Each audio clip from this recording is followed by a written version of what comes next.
Fala galera, beleza? Meu nome é Jonathan, professor de Geografia do canal Geografia Ensinar e Aprender. Hoje nós vamos falar um pouco sobre as formas de relevo. Já tivemos aula anterior sobre geologia dos agentes internos e a gente sabe que os agentes internos atuam de dentro para fora, formando novas feições de relevo. E os externos acabam modelando essas feições que agem de dentro para fora.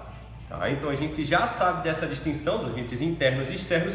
E a gente sabe que as formas de relevo são consequências dos dois processos e de toda a história geológica que a Terra já teve. Vamos às formas de relevo. É uma aula bem prática, bem rápida, para a gente falar sobre algumas feições bem comuns do dia a dia sobre as formas de relevo. Não é nada sensacional, né, e difícil como a gente pode ter estudado ali em orogênese, pirogênese, essas coisas tectônicas aí não. É bem mais simples. Né? O que é uma montanha? Se eu perguntar para você o que é uma montanha, uma montanha é uma feição geomorfológica que acontece em função do encontro, por exemplo, de placas tectônicas, onde que essa crosta terrestre ultrapassa os 3.000 metros de altura.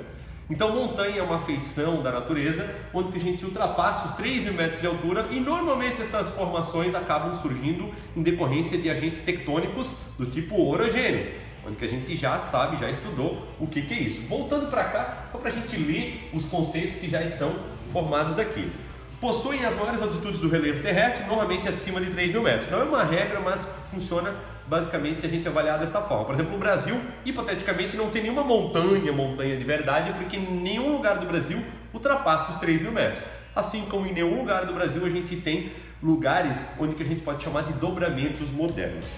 As montanhas podem ser recentes e apresentarem as seguintes características: grandes altitudes, picos abruptos, atividade vulcânica intensa, datam geralmente do período terciário e da era cenozoica. Essas são as montanhas recentes. Mas a gente tem montanhas velhas também, que são os morros. O morro é um tipo de montanha, só que a gente não costuma utilizar a palavra montanha para o morro. O morro é uma montanha velha, normalmente com altitude inferior a 3.000 metros e normalmente fruto de desgastes, ela vai ter uma função um pouco mais arredondada. Tá? Então, formas arredondadas e com uma idade muito antiga, por isso muito desgastada, por isso que não tem pico. O pico, depois de muitos anos de agentes erosivos, ele vai se diluindo e vai virando algo um pouco mais arredondado, como o Corcovado no Rio de Janeiro, certo? Então, por isso que a gente vê mais esse tipo de formação arredondada no Brasil do que os formatos mais pontiagudos, que normalmente seriam reflexo de formações mais recentes. Planalto, planície e depressão. Planalto, em geral, é um lugar alto, que sofre intensa erosão, e que tem altitudes diversificadas.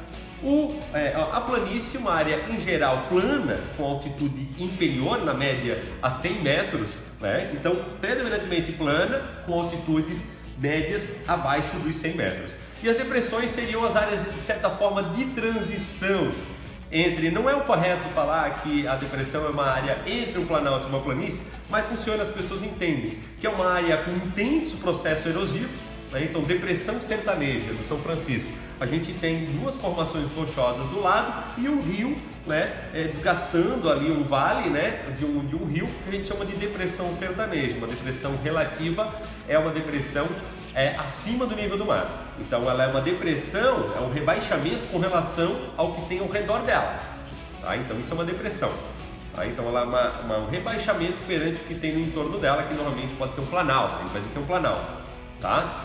Então a depressão absoluta seria abaixo do nível do mar. Uma área de mangue, por exemplo, normalmente ela tem parte desse mangue que está abaixo do nível do mar.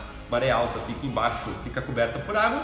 Maré baixa, ela fica mostrando o seu solo ali, normalmente lodoso, bastante lodoso, o solo de um mangue, por exemplo. Lá na África a gente tem vários lugares abaixo do nível do mar, os Países Baixos, onde que a região que se destaca lá, que a gente conhece mais, escuta falar mais, é a Holanda. A gente costuma chamar Países Baixos de Holanda, Então ali eles estão abaixo do nível do mar, é uma depressão absoluta. Praticamente o país todo é uma depressão absoluta lá, só para ter uma referência. E aqui a gente tem alguns desenhos, são desenhos bem básicos, comprei na internet aí, sobre o que é planalto. Planalto, região aqui, não está mostrando que é plano, retinho, mas predominantemente plano, com agentes erosivos atuantes. Aqui a gente tem uma depressão relativa, aqui a gente tem uma escarpa. O que é uma escarpa? É a borda de um planalto. Normalmente a borda de um planalto ou de uma serra.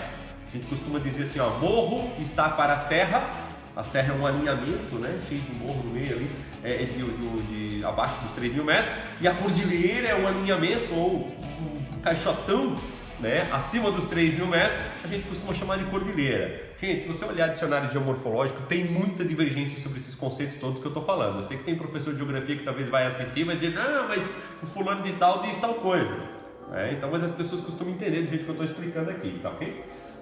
Planície, então, a região aqui está mostrando só como se fosse totalmente plana, a gente sabe que não é, mas a região mais baixa, né, para onde que a água costuma escoar, né, mais perto do nível do mar, assim. Então essa figura é uma figura mais simples. Aqui a gente tem uma figura com colina, uma ondulação no terreno, esse vai e volta, que tem lá no Pampa Gaúcho, bastante colinas, né?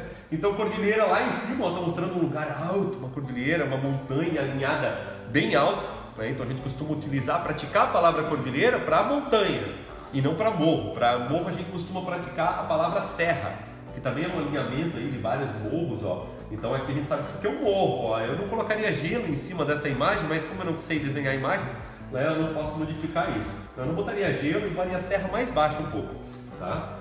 Porque as nossas serras são assim aqui no Brasil. Vale, então, o vale normalmente é uma área de desgaste da encosta aí, de morros e montanhas e planaltos, onde que a gente tem uma depressão formada por um rio. Isso é muito comum aqui no Brasil.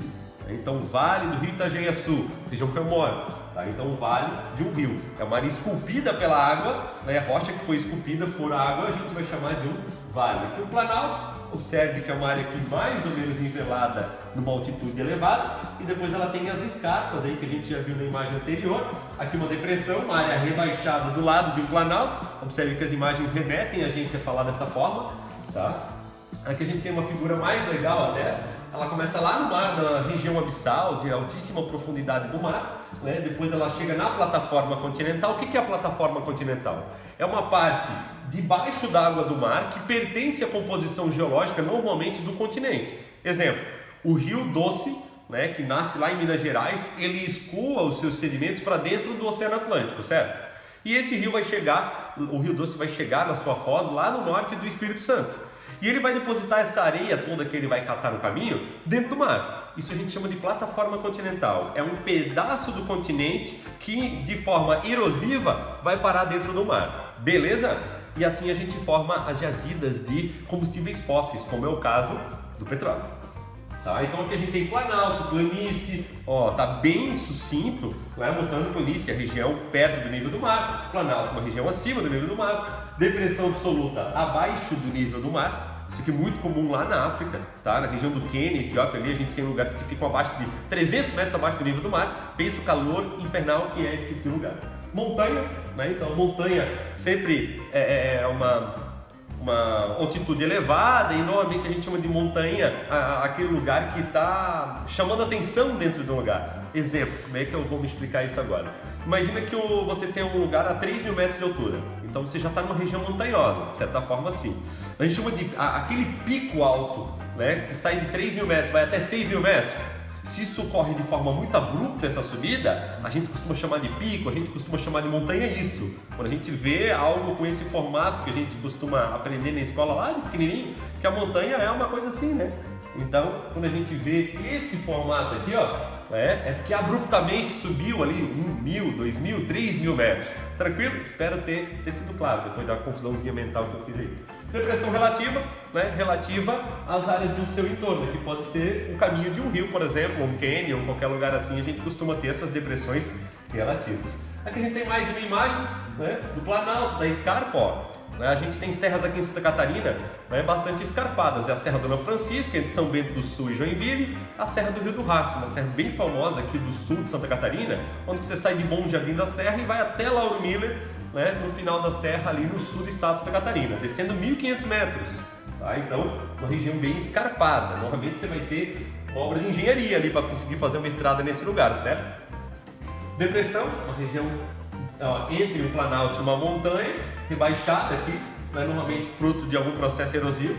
Né? Aqui a gente tem uma serra, né? A gente usa essa imagem da serra com relação ao mar aqui para falar das chuvas orográficas, que a gente estudou aqui também já. né? Para quem não tá aqui pela primeira vez, a gente tem várias videoaulas aqui postadas nesse canal, né? Com relação à geografia física, geopolítica, geografia humana e algumas aleatoriedades também.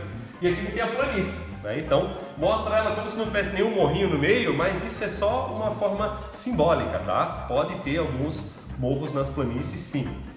Tá? Mais uma imagem aqui, serra, montanha lá na parte mais alta, depressão, ó, tipo um Grand Canyon aqui, ó. Tá vendo? Ó? Nós temos canyons aqui no Brasil também, tem Bezinho ali no sul do estado, tem vários no Brasil, mas o Grand Canyon nos Estados Unidos é o lugar mais famoso que tem esse tipo de depressão relativa aí. Escarpa, Planalto, ó, as imagens começam a se repetir. Tá? Então, aqui mais uma imagem, morro, serra, cordilheira, montanha, vale, né? Normalmente formando um V, aqui uma ilha, planície. E por hoje era isso. Claro que não falamos de todas as formas de relevo, né? Não esquece de compartilhar esse vídeo com seus colegas, né? Seguir a página, se inscreve no canal e curte o vídeo se você gostou e gosta de receber esse tipo de conteúdo. Valeu, muito obrigado pela sua atenção. Falou!